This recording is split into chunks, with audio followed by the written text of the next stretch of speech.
The Ladettes invite you for a night out with the girls, now at the later time of 10:30, after the ITV News.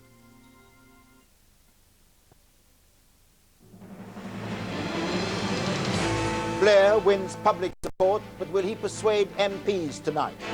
To show that we will confront the tyrannies and dictatorships and terrorists. Saddam's defiance, he says he'll fight to the end. Final training, first assault could be just hours away. And emotions run high as battle looms.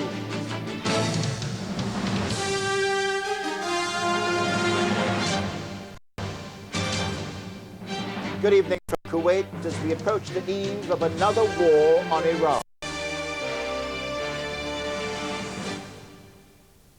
And British commanders here in Kuwait City could only be 24 hours away from giving the order to attack.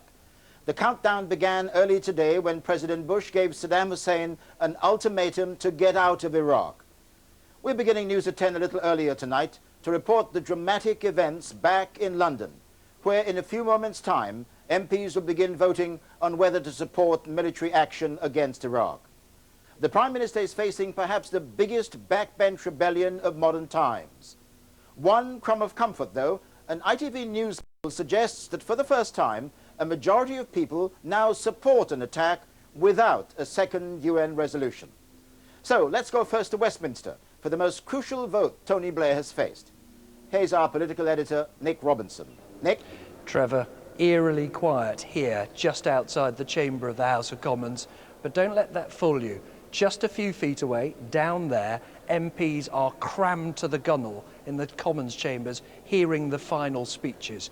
A crucial decision facing many Labour MPs. Do they vote with their conscience? Do they warn once more against war?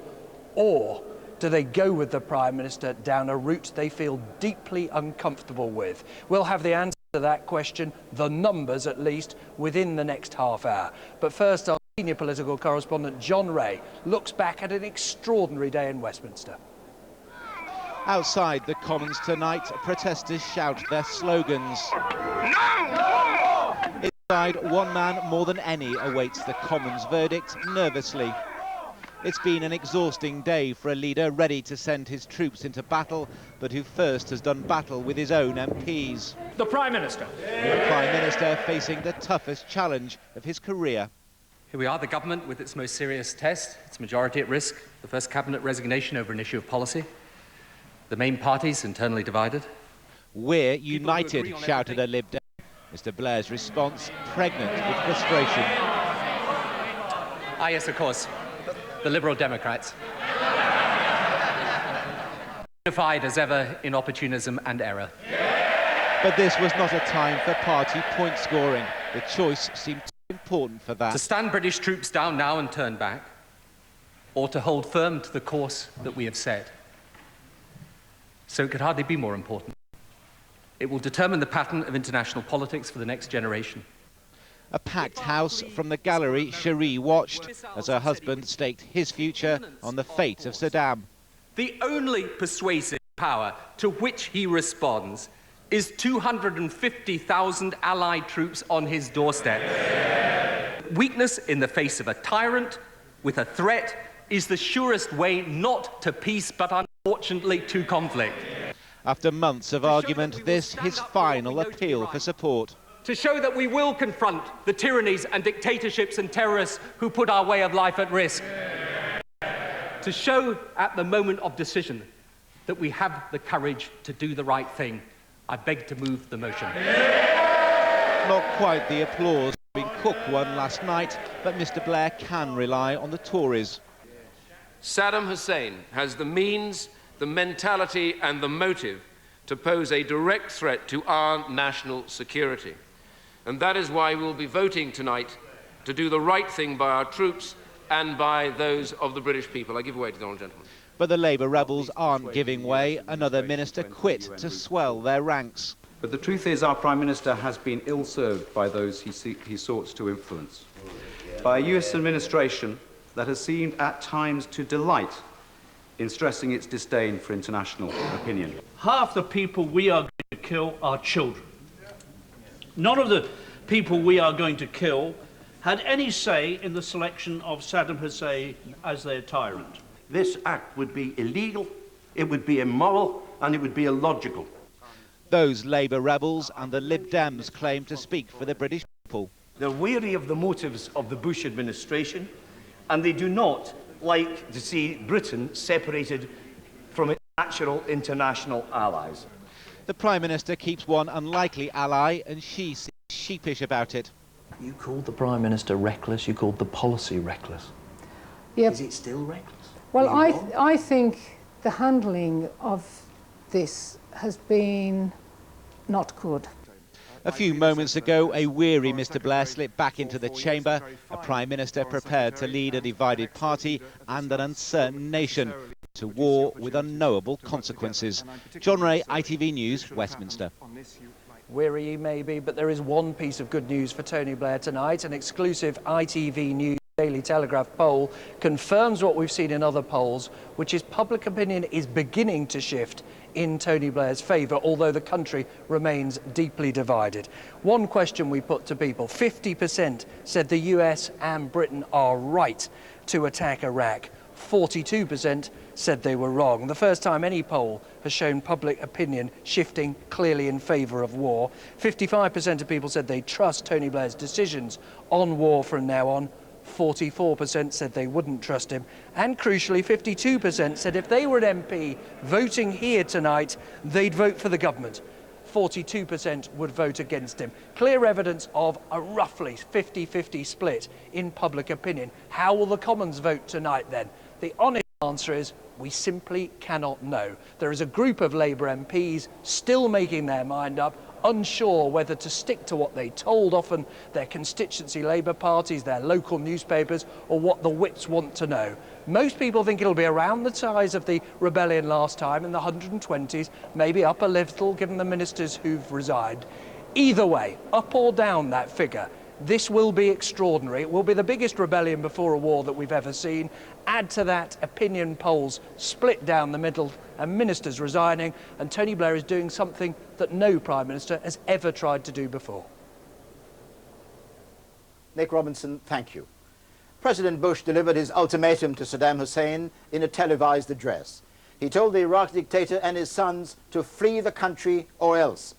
His message might have been aimed at Iraq, but American troops and the American public were hanging on his every word. Robert Moore is in Washington tonight. Robert? Well, President Bush gave Saddam Hussein a deadline, an ultimatum of 48 hours. Right now, that means there are just 27 hours to go. By tomorrow night, President Bush could be addressing the American people yet again, telling them the country is at war. No glimpse of George Bush today, but Vice President Dick Cheney was visible, leading America's national security team into the White House Situation Room to refine the battle plan. With a so-called preemptive war now imminent, they are taking America to a place it has never been before. Within days, Iraq could be a US protectorate. With his speech last night from here, the president reached the point of no return. All the decades of deceit and cruelty have now reached an end. Saddam Hussein and his sons must leave Iraq within 48 hours. Their refusal to do so will result in military conflict, commenced at a time of our choosing. Peacefully. With the clock now ticking down to tomorrow night, US forces across the Gulf region watch their commander-in-chief, who also had a message for Iraq's military.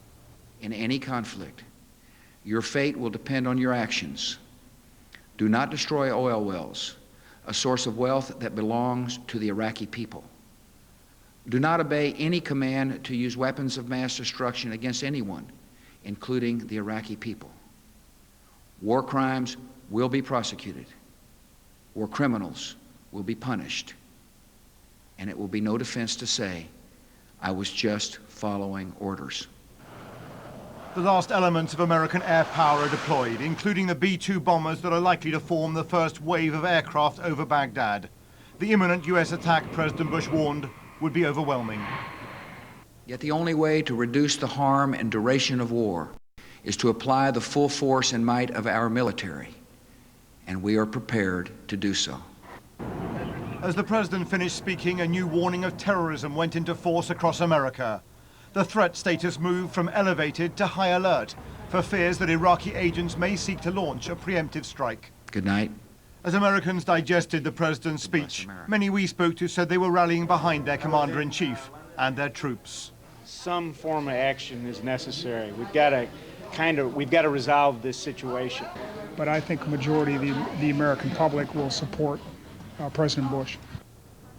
The Defense Secretary Donald Rumsfeld and the chairman of the Joint Chiefs emerged from the White House this evening, knowing that America is now poised for its greatest military gamble since the Vietnam War. Well, the greatest fear for the White House, for the Americans, is that Iraqi forces use chemical or biological weapons. There is a report today from the Pentagon, unconfirmed, that one particular Republican Guard unit may have been given chemical munitions. There is no way to verify this, but it does underscore, it underlines the extreme risks of the days ahead. And now back to you, Trevor, in Kuwait. Thank you, Robert. Well, perhaps not surprisingly, Saddam Hussein more or less told President Bush what he could do with his ultimatum. He appeared on television in military battle dress, surrounded by ministers and military commanders. His message: I'm staying and I'm fighting. John Irvine reports now on how Baghdad is preparing for war. He hasn't been seen out in public for more than 2 years, but Saddam Hussein is now on television every day. His latest appearance showed him chairing a cabinet meeting.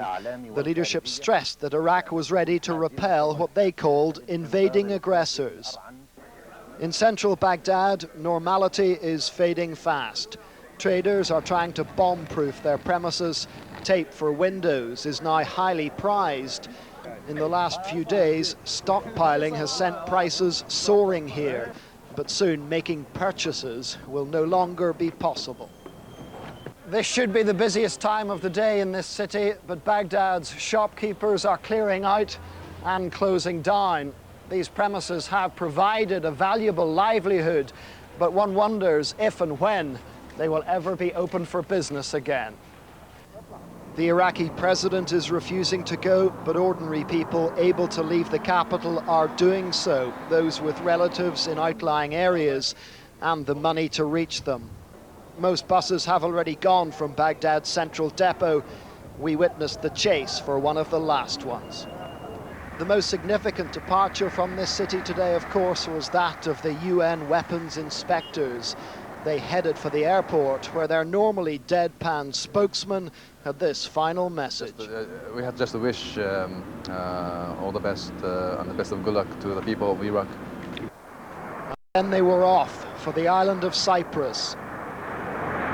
A short hop, but 1,000,000 miles away. John Irvine, ITV News, Baghdad. For the British and American soldiers in the Kuwaiti desert, their moment of truth is fast approaching. Their orders, when they come, to advance across the sand towards Baghdad. It'll be a dangerous journey. In a moment, we'll hear from James Mates, who is with the US Marine Corps. But first, this report from Geraint Vincent, who spent the day with one para. There are no more training exercises and no more drills. Today, the soldiers of the Parachute Regiment were issued with the bombs and bullets they'll use in Iraq if they're called upon. On the ranges this morning, the last shots the men will fire in preparation for the real thing. We came on the ranges, just a bit of fine-tuning on all the weapon systems we've been using, and it's gone superb. Fantastic. Every shot is made to count. War is too close now for anything other than absolute precision. This camp is home to nearly 800 paratroopers, and it's usually quite a noisy, boisterous place. Today, though, the atmosphere has changed. It's quieter. Minds are focused on checking kit and readying weapons.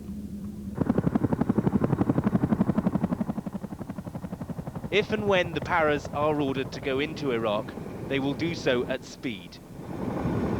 Now that the diplomacy has ended, they're poised to move at any time. Geraint Vincent, ITV News, Northern Kuwait. The US Marines have heard their president's words and know that something is now going to happen, and it may happen very soon. They still await their orders, but the 48-hour clock is ticking. With it, an expectation that instructions to move forward could come at any time. The Kuwaiti desert has become a vast military staging area, convoy after convoy moving through the haze of heat and dust. Almost as far as the eye can see, armoured vehicles standing, waiting. And above them, the sky is now filled with dozens of helicopters flying dawn till dusk, their intentions all too clear. The heat out here is already absolutely punishing. Back at the Marine base, a British major from the Royal Marines is catching a few moments downtime before going to war in a US uniform. Military Exchange Officer Major Tanner is almost envious of the public support his US colleagues enjoy. Troops need to know that they're, the people back home are supporting them. You're confident you're getting that support at this stage? I'm not sure from the Brits. I'm not sure. We only hear about the vocal minority. I'd like to hear more from the silent majority. There has been a marked change in atmosphere here in the last 24 hours.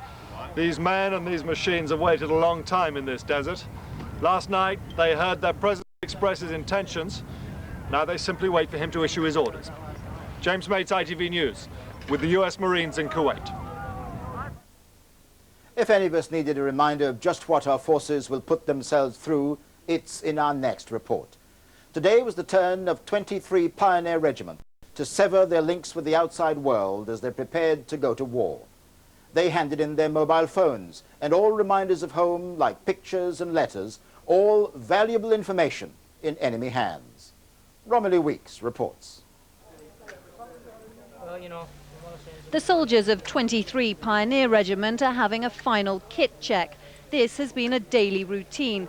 What's different about today is that the men and women here are now going through the difficult process of handing over their luxuries and anything they've been carrying with them that has sentimental value. Heaven forbid any of them do get captured or lose any of their kit while they're across the border, but if they do, we can't allow their family and friends back in the UK to be traumatised by it. Corporal Nikki Corbishley is giving up her passport, letters, CD player and photos. Another link to home has been cut. It feels like we're losing contact with the outside world, because this is the only way that we can contact our family, is via letter and telephones. So it's not very nice. No contact with our family. It's like you're cut off now from the rest of the world, really. The soldiers have been at this camp for 7 weeks. Their bags are now packed. The final supplies are going into the vehicles. I'm told that when the order comes, they can dismantle this whole camp in less than 2 hours. And when they go, if they go, it will be without their reminders of home. Romilly Weeks, ITV News in northern Kuwait. I'll be back with more from Kuwait City later in the programme, but for now it's over to John Suchet in London. Thank you, Trevor. And in a few moments, we'll be crossing live to the House of Commons, where that critical vote on war against Iraq is taking place right now. We'll bring you the result live. Join us after this short break.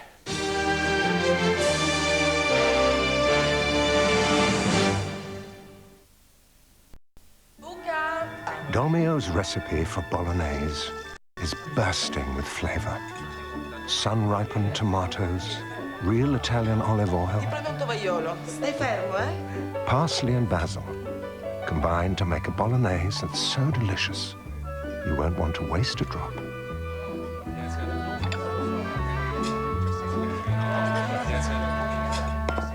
Dolmio Bolognese, you won't want to waste a drop.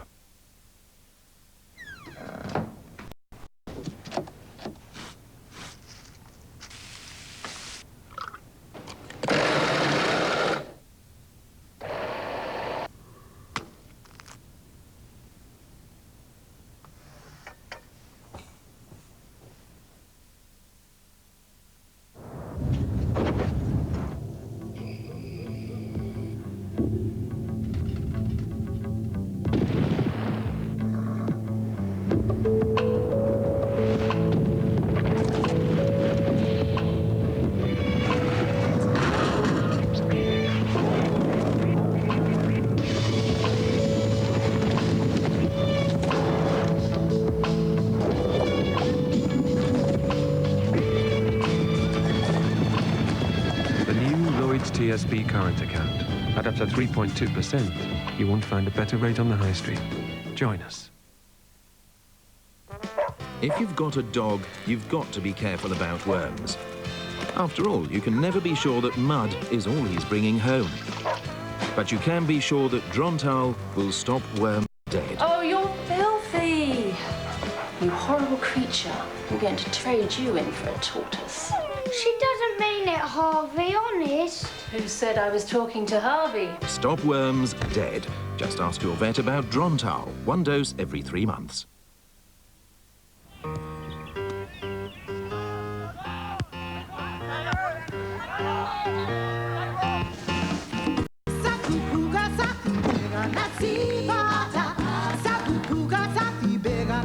Flora contains omega-3 and omega-6 to help keep your heart healthy.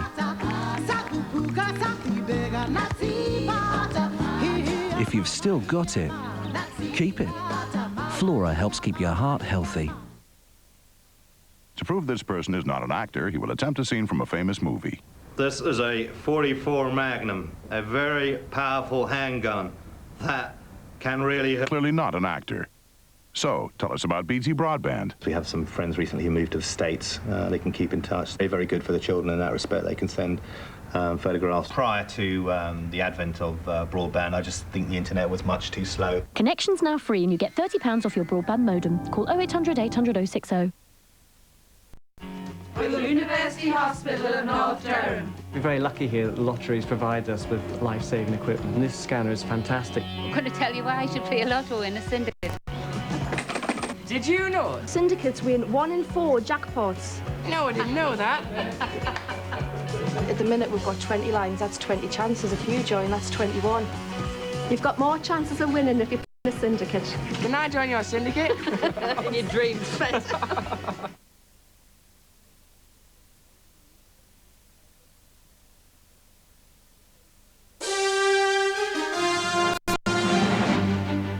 Welcome back. Tonight's main news. MPs are voting now after a passionate debate on Iraq in what is seen as Tony Blair's biggest test as Prime Minister. This is the scene in the chamber of the House of Commons now. We can talk to our political editor who's there, Nick Robinson. Nick, remind us first exactly what MPs are voting on. They are now voting on what's called the Rebel Amendment, an amendment put down by MPs of all parties, essentially saying no war now, give more time to the weapons inspectors. Remember that last time we had a vote, 199 people voted against the government. Some of those were nationalists, Welsh and Scottish. Some were Conservative rebels too, but the vast majority Labour members, some Liberal Democrats as well. And we're critically looking to see whether the total figure is up, and also is the figure of the number of Labour rebels up too. Now, a leading organiser of the Labour rebellion has just said to me that they believe that they now have a total figure of 219. That would be up about 20. In other words, more Tories and more Labour too, around about 130 Labour rebels. We're looking at these pictures now at the moment of inside the House of Commons, and what you're looking for at any minute is to see a group of people, what are called the tellers, come up to the platform there and give us the actual final votes. That's what we're looking for. When you hear the first figure, the figure in favour, that figure will be the number of people in favour of this rebel amendment. That's the crucial figure we're going to listen for. Now, how should we judge this vote? At the moment, of course, you can't say that Tony Blair is likely to fall on the basis of any vote unless there was a majority of his party against his policy.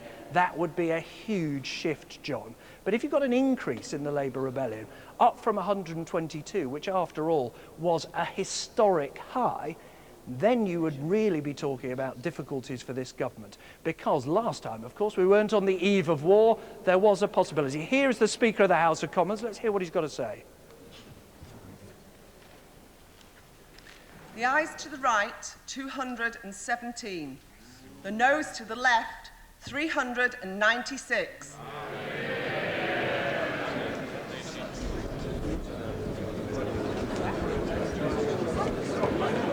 Order. The ayes to the right, 217. The noes to the left, 396. The noes have it. Unlock.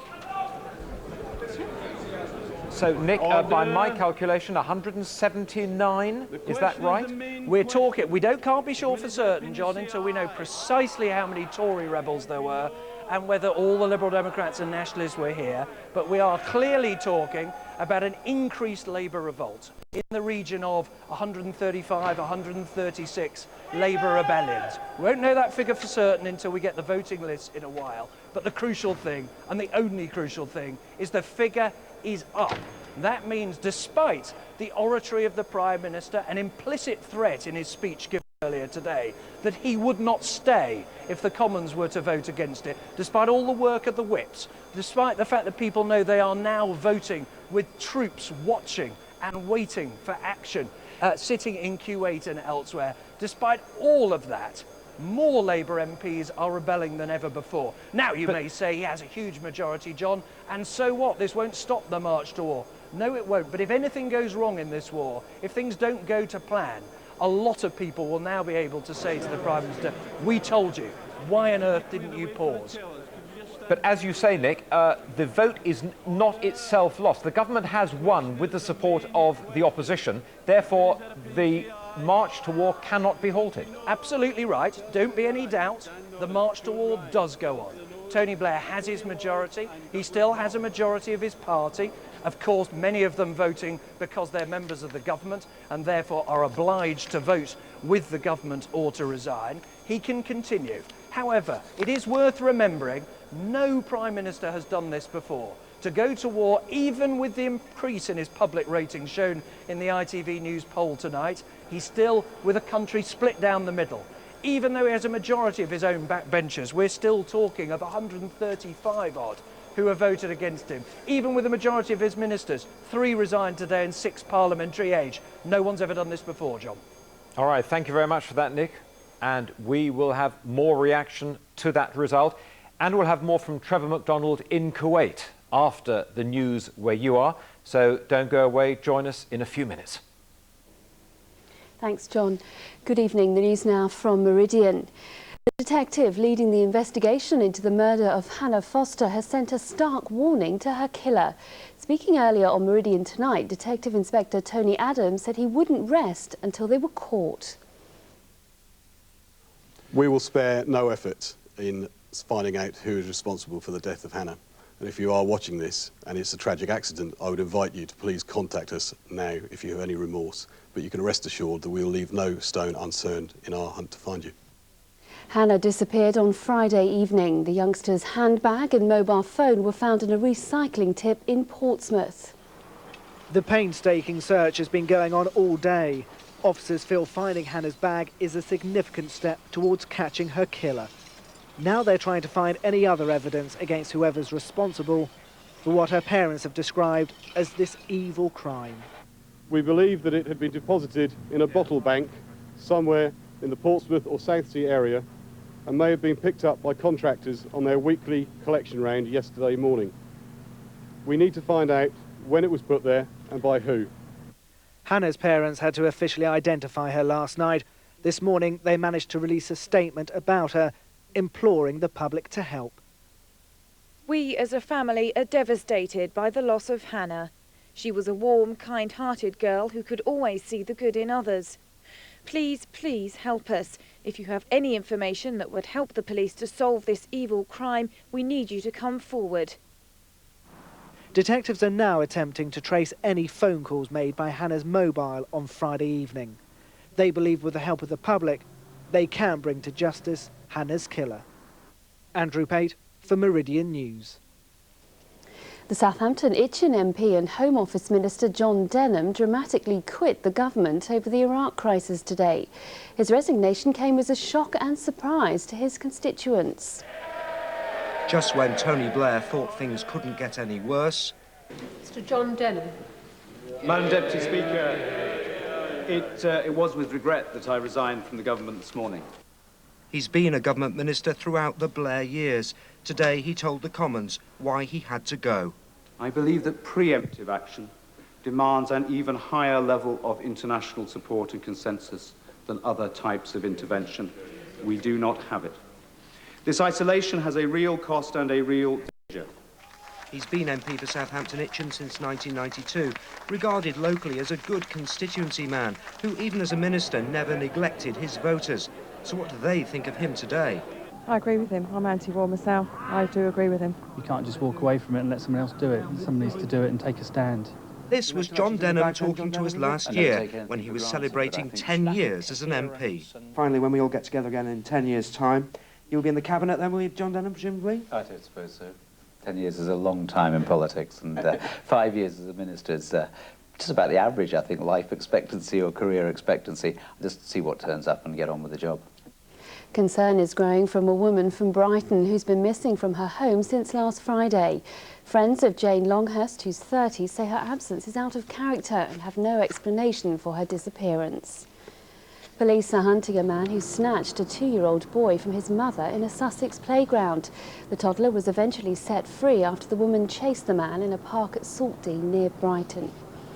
People using cash points in West Sussex are being warned of a scam where people are duped into thinking their cards are swallowed by the machine. Detectives say thieves in the Chichester and Bognor Regis areas memorise the PIN number, then reclaim the trapped card by using a loop device. The family of a teenager from Brighton killed on her honeymoon in Jamaica have spoken of their anguish at not being able to find out why she died. An inquest has heard how Tamlin Bundy Davis and her Jamaican husband Jermaine were tied up and shot. Tamlin's brothers say life has been terrible since their sister's death. A verdict of unlawful killing was recorded at an inquest today, but the family say they can't move on because they've had no real answers. It is very frustrating for us, obviously, because we don't know how far the investigation's gone along, if we're going to get any answers from Jamaica or if the murder will even be solved. At the end of the day, we want the killer brought to justice, but it doesn't look as though it's going to happen. Newly married Tamlin lived here in the Whitehawk area of Brighton. She was on an extended honeymoon in Jamaica with husband Jermaine, who was born there. They were last seen in a taxi in the Falmouth area, but then they vanished. The inquest heard how Tamlin's body was discovered in a field next to her husband. They'd both been tied up and shot in the head. It's thought they were killed in another location and their bodies later dumped. Tamlin's family say they will not give up trying to find out what happened and will travel to Jamaica if they don't get answers soon. Melanie James in Brighton for Meridian News. Well, on to football, and Brighton have had a disappointing night away at promotion-chasing Sheffield United. Brighton's Richard Carpenter scored in the 14th minute to make it 1-1, but it wasn't enough to prevent the Seagulls eventually losing 2-1. Meanwhile, Bournemouth were at home to Leyton Orient. Mistakes by their opponents put them 2-0 up within 15 minutes of kick-off. Defender Billy Jones headed the ball into his own net just 7 minutes into the game. It was swiftly followed by another own goal from defender Matt Joseph. Final score: Bournemouth 3, Leyton Orient 1. That's all from us. Now it's back to the ITV News at 10. Hello again. A look at tonight's main news now. Within the last 15 minutes, there's been a bigger than ever rebellion by Labour MPs on that vote on supporting a war in Iraq. Earlier, Tony Blair spelled out why he believed war was right. This is the time for this House, not just this government or indeed this Prime Minister, but for this House to give a lead. To show that we will stand up for what we know to be right. To show that we will confront the tyrannies and dictatorships and terrorists who put our way of life at risk.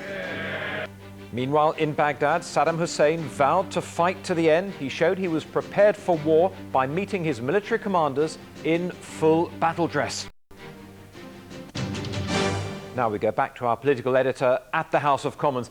Nick, do we know how many rebel Labour MPs voted against the government tonight? We don't have a final figure, John, and you won't until you get the voting list, but we believe, and the rebels believe, they're telling us, that it is 127 Labour MPs. That compares with 122, you may remember, on the last rebellion. In case you wonder why we don't know, you have to see what other MPs of other parties vote. What we know is this is up. Last time was the highest ever for any government. This is higher still, in circumstances which were much better for Tony Blair. He threatened to go, in effect, if the vote went against him. We are on the eve of war, and yet more people join that rebellion. It's extraordinary.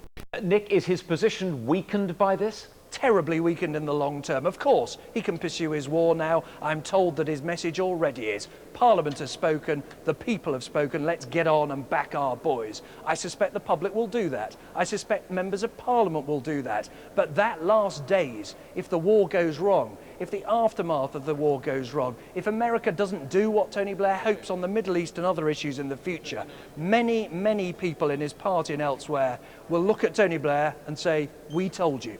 Nick, thank you. And there'll be more reaction to that on the ITV News channel after this programme. But now we return to Trevor MacDonald in Kuwait. Trevor. Thanks, John. So despite another rebellion, Mr. Blair got his vote in Parliament tonight, and public opinion about military action appears to be moving his way too. The Americans talk of bombs that will put out the lights, melt down computers, silence telephones, and leave Saddam in silent darkness waiting to die. Noticeably, an RAF spokesman who confirmed this evening that British planes will be in action on the first night chose to emphasize how precise these attacks will be. He talked to me today about what he called effect-based targeting. That is, not using a 2,000-pound bomb when a 1,000-pound weapon would do the job effectively.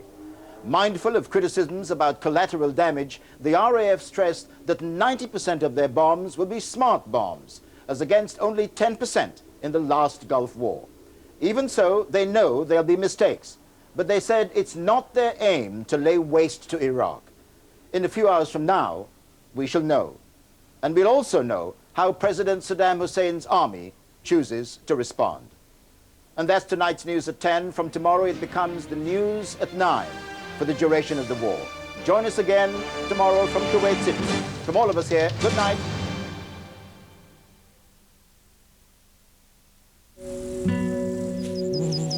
ITV National Weather, sponsored by PowerGen. PowerGen, power in good hands.